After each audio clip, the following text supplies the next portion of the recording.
dur. Le soldat, deuxième classe, tacle. Il va à l'affrontement. Il a le sens de la formule. Il parle. Il a tellement parlé que sa parole est devenue banale pour beaucoup de ses compatriotes.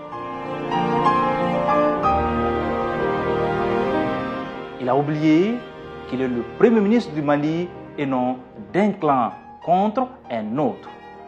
L'homme ne supporte pas la critique. Le Premier ministre Choguel Maïga est aussi très sensible à la flatterie. Politicien incorrigible, il est aussi adepte de la langue de bois. Il a ouvert plusieurs fronts et il est aujourd'hui solitaire au sein même du M5 RFP, malgré une apparence entretenue par les cadres du parti. De l'avis de beaucoup d'observateurs politiques, le style de Choguel Maïga a parasité toute son action.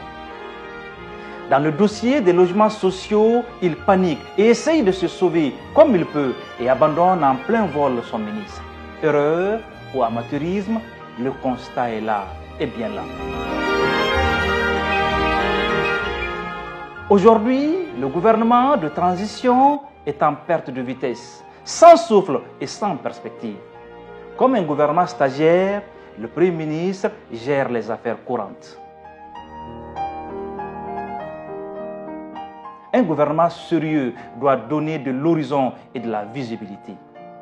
Le colonel Assimi Goïta, depuis quelques jours, consulte pour donner un nouveau souffle à l'action du gouvernement.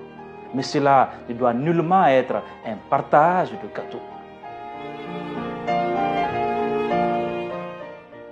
Méditons ensemble sur ces vers du poète français Alfred de Vigny, je cite: « On ne doit avoir ni amour ni haine pour les hommes qui gouvernent.